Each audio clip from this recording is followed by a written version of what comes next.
బీహార్లో ఈ ఏడాది చివరిన ఎన్నికలు జరగబోతూ ఉన్నాయి. భారతీయ జనతా పార్టీ చెప్తోంది నితీష్ నాయకత్వంలోనే ఎన్నికలకు వెళుతున్నాము అని చెప్పి. కానీ భారతీయ జనతా పార్టీ ఎక్కడ కూడా అఫీషియల్గా ప్రకటన చేయలేదు ఎన్నికల తర్వాత. సీఎం అభ్యర్థి ఎవరు అనేది, లేకపోతే సీఎం ఎవరు ఉంటారు అనే దాని మీద. దీనికి సంబంధించి ప్రశాంత్ కిషోర్ నిన్న ఒక కామెంట్ చేశారు సార్. బీహార్లో ఎట్టి పరిస్థితుల్లోనూ ఈసారి నితీష్ కుమార్ సీఎం కారు అని చెప్పి. ఎందుకు నితీష్ చుట్టూనే బీహార్ రాజకీయాలు నడుస్తూ ఉన్నాయి సార్? అంటే మీరు అన్నట్లు భారతీయ జనతా పార్టీ పదే పదే నితీష్ కుమార్ నాయకత్వంలో పోతామని చెప్తున్నారు. దాంట్లో ఏమీ డిఫరెన్స్ ఆఫ్ ఒపీనియన్ లేదు. కానీ తర్వాత ముఖ్యమంత్రి నితీష్ కుమార్ అనే విషయంలో స్పష్టత లేదు అనేది విమర్శ. సో రాష్ట్ర నాయకులు, జాతీయ నాయకులు మాటల్లో తేడా ఉంది. మహారాష్ట్రలో లాగా ఒక అస్పష్టతతో వెళ్ళి తర్వాత తమ పార్టీ ముఖ్యమంత్రిని ఇన్స్టాల్ చేయాలన్నది బీజేపీ వ్యూహంలాగా కనబడుతుంది. మహారాష్ట్రలో కూడా ఏక్నాథ్ షిండే ముఖ్యమంత్రిగా ఉండే ఆయన నాయకత్వంలో ఎన్నికలకు పోయారు. ఆయన ప్రభుత్వం అమలు చేసిన స్కీమ్ వల్ల లాభపడ్డారు ఎన్నికల్లో కూడా. అందుకే ఏక్నాథ్ షిండే ఎన్నికలయ్యాక కూడా చాలా కాలం ఒత్తిడి కూడా చేశాడు. కానీ చివరకు బీజేపీ తన ముఖ్యమంత్రిని అక్కడ పెట్టుకోగలిగింది.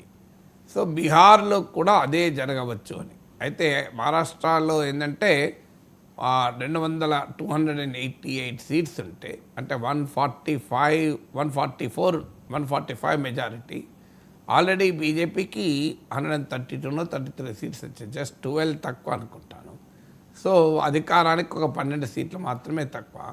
బీహార్ పాలిటిక్స్లో లాస్ట్ 2020 ఎలక్షన్స్లో 74 సీట్స్ బీజేపీకి ఉంటే 43 సీట్ జేడీయూకి వచ్చాయి. ఇప్పుడు కనుక ఈ ఎలక్షన్లో, అంటే ఈ అక్టోబర్ నవంబర్లో ఎలక్షన్స్ ఉన్నాయి, ఈ ఎలక్షన్ల తర్వాత కనుక బీజేపీది పెరిగి అంటే 100 దాకా వచ్చి జేడీయూది తగ్గిందనుకోండి, 20కి పడిపోతే అప్పుడు ఆటోమేటిక్గా జేడీయూ వీక్ అవుతుంది, బీజేపీ బలపడుతుంది. గత కొంతకాలంగా జరుగుతున్న పరిణామం అదే. జేడీయూ రోజు రోజుకు బలహీనపడుతూ బీజేపీ బలపడుతుంది. లోక్ జనశక్తి పార్టీ ఎలాగూ జేడీయూ నితీష్ కుమార్ కన్నా బీజేపీ వైపే ఉంటుంది. ఎందుకంటే లాస్ట్ ఎలక్షన్లో కూడా లోక్ జనశక్తి పార్టీ బీజేపీకి మద్దతు ఇచ్చింది, కానీ జేడీయూకి ఇవ్వలేదు. సో అందువల్ల నితీష్ కుమార్ ముఖ్యమంత్రి ఉంటాడు. ప్రశాంత్ కిషోర్ సవాల్ కూడా చేస్తున్నాడు. మీరు బీహార్ ప్రజలకు చెప్పండి, నితీష్ కుమారే ముఖ్యమంత్రిగా ఉంటాడు అని మీరు ప్రామిస్ చేయగలరా, ప్రకటించగలరా? మోడీ, అమిత్ షా, జేపీ నడ్డాలు వచ్చి ఎన్నికల తర్వాత కూడా ముఖ్యమంత్రిగా నితీష్ కుమారే ఉంటాడు అని ధైర్యంగా చెప్పండి. మీరు ఆ సాహసం చేయలేరు, చేస్తే ఎన్నికల్లో గెలవరని మీకు తెలుసు అంటూ ప్రశాంత్ కిషోర్ ఛాలెంజ్ కూడా చేస్తున్నాడు.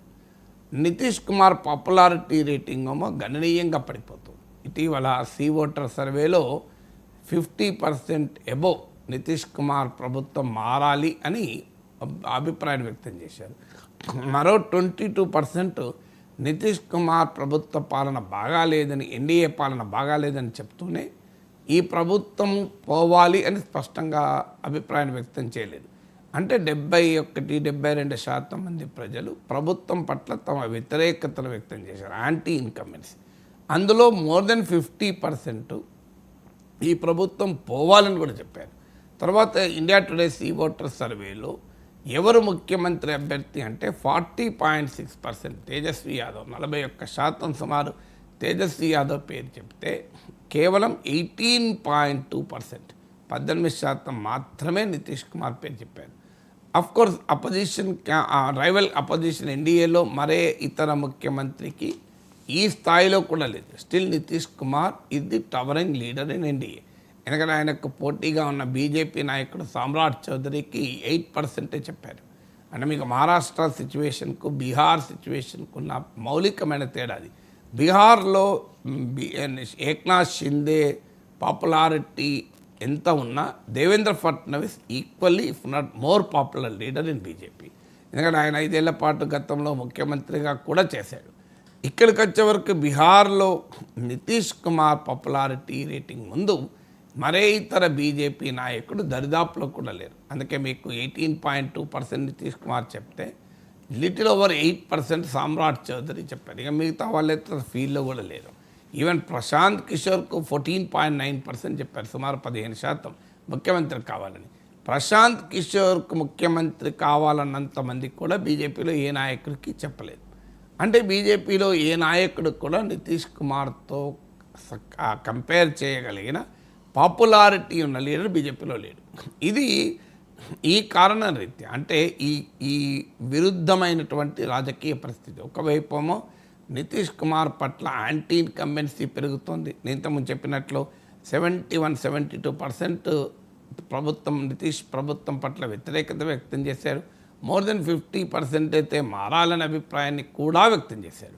కానీ బీజేపీకి వచ్చే ఛాలెంజ్ మరోవైపు ఏంటంటే, అదే సమయంలో చీఫ్ మినిస్టీరియల్ చాయిస్ వచ్చినప్పుడు ఎన్డీఏలో స్టిల్ నితీష్ కుమార్ ఇది టవరింగ్ 18% ఆయనకే చెప్పారు.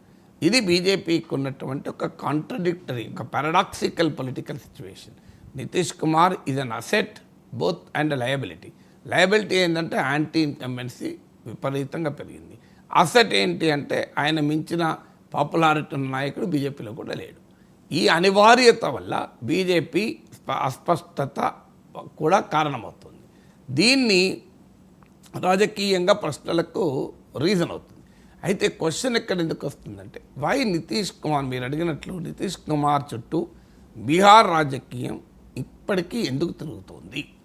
ఈ ప్రశ్నకు మొదటి కారణం ఏంటంటే, నితీష్ కుమార్ పట్ల ఎంత యాంటీ ఇన్కంబెన్సీ ఉన్నా స్టిల్ ఈ హోల్స్ ఈ సపోర్ట్ బేస్. ఆయన మద్దతుదారులు ఉంటారు.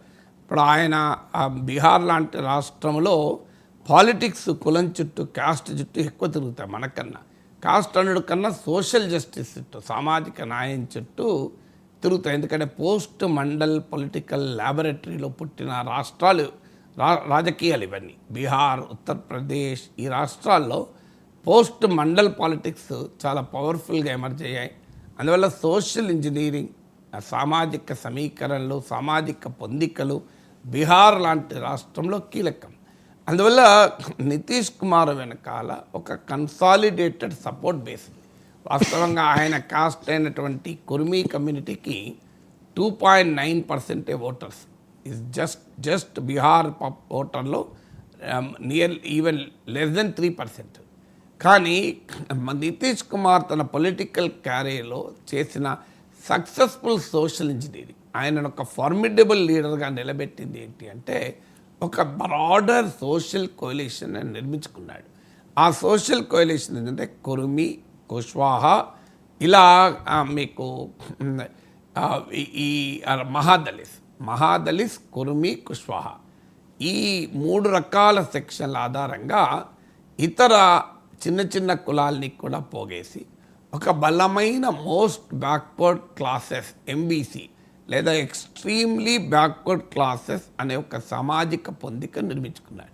దీనివల్ల ఏమైంది అంటే, ఇప్పుడు యాదవ్స్ బీహార్ ఎలక్టరేట్లో 17-18% ఉంటారు. ముస్లిమ్స్ యాదవ్లను కాంబినేషన్లో లాలూ ప్రసాద్ యాదవ్ తన సోషల్ బేస్ నిలబెట్టుకున్నాడు. దాన్ని ఎంవై కాంబినేషన్ అంటారు, ముస్లిం యాదవ్ కాంబినేషన్. బీహార్ ఏమో upper caste non Yadav OBCs అనే లాజిక్ తీసుకొని బీజేపీ ఎమర్జ్ అయింది. సో ఇక్కడ మెయిన్గా నితీష్ కుమార్ ఏమైందంటే, ఈ మహాదళిత్, కుర్మీ, కుష్వాహా ప్రాతిపదికగా ఒక లార్జర్ బ్రాడర్ ఎంబీసీ కోalition నిర్మించుకున్నాడు. ఇది బీహార్ ఎలక్టరేట్లో తాజా క్యాస్ట్ సెన్సస్ ప్రకారం అరౌండ్ 36% ఉంటారు. వీళ్ళకి అందుకే ఈ మధ్య రిజర్వేషన్లను కూడా భారీగా పెంచారు. అది అఫ్కోర్స్ రేపు రాజ్యాంగం అంగీకరిస్తా లేదా ఎలా అన్నప్పటికీ కూడా రిజర్వేషన్లకు కూడా పెంచాడు. సో ఈ ఎంబీసీ కోalition అనేది నితీష్ కుమార్ను నిలబెడుతోంది. ఈవెన్ లాస్ట్ 2020 ఎలక్షన్స్లో 43 సీట్స్కు జనతాదళ్ యునైటెడ్ పడిపోయినా కూడా స్టిల్ జేడీయూ పోటీ చేసిన సీట్లలో 32.8% ఓటింగ్ వచ్చింది. అంటే నియర్లీ 1/3 ఓటింగ్ జేడీయూ తెచ్చుకోగలిగింది. దానికి కారణం ఏంటంటే ఈ పవర్ఫుల్ సోషల్ కోalition. ఎంత ప్రజా వ్యతిరేకత నితీష్ కుమార్ పైన వ్యక్తమైన ఈ బేసిక్ సపోర్ట్ బేస్ మాత్రం పోవడం లేదు. ఇప్పుడు మీకు మాయావతికి అలాగే దళిత్ ఓటు, అందులో చమర్ దళిత్ ఓటు కీలకం. అందుకే ఇప్పటికీ కూడా మాయావతికి మీరు ఏ ఎన్నికన్నా తీయండి 10-12% ఓటింగ్ తప్పనిసరిగా ఉంటుంది. మీరు ఇప్పటి వరకు ఆమె 12% దాటి సింగిల్ డిజిట్లోకి మాయావతి ఓటింగ్ పడిపోలే. కారణం ఏంటంటే ఆమె సొంత సామాజిక వర్గమైన చెమర్ దళిత్ కన్సాలిడేటెడ్గా ఆమె పట్ల లాయల్టీతో ఉన్నారు. సో అందువల్ల నితీష్ కుమార్ చుట్టూ బీహార్ రాజకీయం తిరగటానికి మొదటి కారణము ఆయన వెనకాలన్న స్ట్రాంగ్ సపోర్ట్ బేస్. రెండవ కారణం ఏంటి అంటే బీహార్లో ఉన్న ఆస్పిరేషనల్ బిహారీ, అంటే బీహార్లో నితీష్ కుమార్ను అక్కడున్న రాజకీయ నాయకులతోనే పోలుస్తారు, బయట రాజకీయ నాయకులతో పోల్చరు కదా. నితీష్ కుమార్ను చంద్రబాబు నాయుడుతోనో, నితీష్ కుమార్ను మరొకరితోనో పోల్చరు. నితీష్ కుమార్ను లాలూ ప్రసాద్ యాదవ్తో పోలుస్తారు, ఎందుకంటే వాళ్ళిద్దరే ప్రధానంగా ముఖ్యమంత్రి అభ్యర్థులుగా ఉన్నారు కనుక.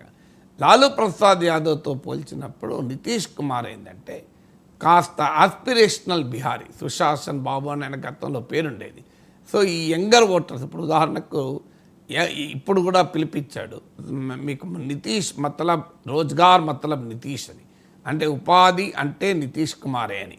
సో ఒక 10 లక్షల మంది గవర్నమెంట్ జాబ్స్ ఇస్తామని ప్రామిస్ చేశాడు. మహిళలకు, బాలికలకు సైకిళ్ళు, స్కూల్కి వెళ్ళేటువంటి బాలికలందరికీ సైకిళ్ళు ఇచ్చారు, మహిళలకు ఎంపవర్మెంట్. ఇలా ఆయన ఒక కోర్ డెవలప్మెంట్ ఇమేజ్ కూడా నితీష్ కుమార్ తెచ్చుకున్నాడు. అఫ్కోర్స్ అది మనకి ఇక్కడ నుంచి చూసినప్పుడు బీహార్ ఏం డెవలప్ అయింది అనిపించవచ్చు, నిజం కూడా అది. ఎందుకంటే ఇప్పటికీ కూడా బీహారీలు మా హైదరాబాద్లో కూడా ఎక్కడ పడితే అక్కడ పనిచేస్తూ ఉంటారు. మరి అంత డెవలప్ అయి ఉంటే బీహారీలు ఇక్కడ ఎందుకు పనిచేస్తారనే క్వశ్చన్ వస్తుంది. కానీ విత్ ఇన్ ద బీహార్, అంటే 2005 నుంచి నితీష్ కుమార్ ఎరా మొదలైంది. 2005కి ముందు బీహార్ రాజకీయాల్లో లాలూ ప్రసాద్ ఎరా, అంటే అక్కడి ప్రజలు లాలూ ఎరాను నితీష్ ఎరాను కంపేర్ చేసినప్పుడు ఒక section of the Bihar electorate Nitish Kumar పట్ల పాజిటివ్ ఒపీనియన్తో ఉంటారు. ఇప్పుడు ఉదాహరణకు యంగర్ సెక్షన్ ఉంది, 18 to 29 ఇయర్స్ మధ్యకాలంలో ఉన్నవారు నియర్లీ 2,80,00,000 మంది ఉంటారు బీహార్లో. 28 మిలియన్ అంటే 2,80,00,000 ఉంటారు. సో ఇది ఒక పెద్ద ఓటింగ్ పాపులేషన్. సో అందువల్ల మీకు బీహార్లో ఆ ఇమేజ్, అంటే ఆ బీహార్ కాంటెక్స్ట్లో ఒక డెవలప్మెంట్ లీడర్గా ఒక ఆస్పిరేషనల్ లీడర్గా నితీష్ కుమార్కున్న పాపులర్ ఎలక్టోరల్ బేస్. మూడవది ఏంటంటే బీహార్లో ఉన్నటువంటి రైట్ యాంగిల్ పాలిటిక్స్. మన జామెట్రీలో రైట్ యాంగిల్ ఉంటుంది, 3 భుజాలు ఉంటాయి, త్రిభుజము అంటాం తెలుగులో. సో ఈ 3 భుజాల్లో ఏ 2 భుజాలు కలిస్తేనే మూడవ భుజం కన్నా ఆధిక్యత వస్తుంది, ఆ ప్రత్యేకత ఉంటుంది. అంటే ఈ త్రిభుజ రాజకీయం బీహార్లో ఉంటుంది, ట్రయాంగులర్ పాలిటిక్స్ ఉంటుంది, రైట్ యాంగిల్ పాలిటిక్స్ ఉంటాయి బీహార్లో. ఏంటంటే మీకు ఒకవైపు ఆర్జేడీ ఉంటుంది, మరోవైపు బీజేపీ ఉంటుంది. సో ఆర్జేడీ అయినా బీజేపీ అయినా సొంతగా అధికారంలోకి వచ్చే వాతావరణం ఉండడం లేదు. మరీ ముఖ్యంగా బీజేపీకి బీహార్లో 20% ఓటింగ్ ఇప్పుడు దాటదు. సో ఈ మధ్య 74 సీట్ తెచ్చుకున్నారు.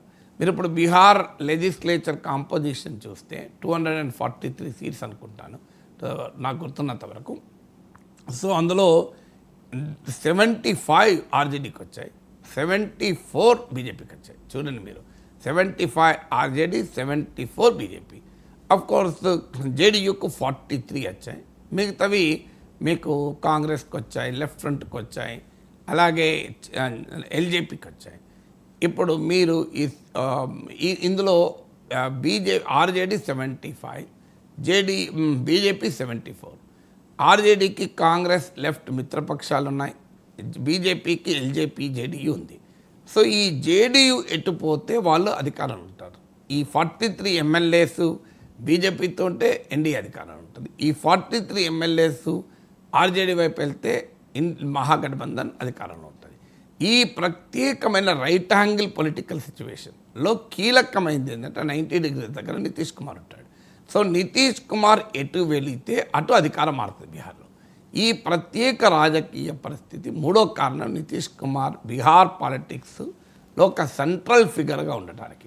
ఈ రోజుకి ఈ 3 ఫ్యాక్టర్స్ కూడా వీకెన్ అవుతున్నాయి. ఎందుకు వీకెన్ అవుతున్నాయంటే జేడీయూ బలం తగ్గుతోంది, నితీష్ కుమార్ సపోర్ట్ బేస్ రోజుకు కృషించుకుపోతోంది.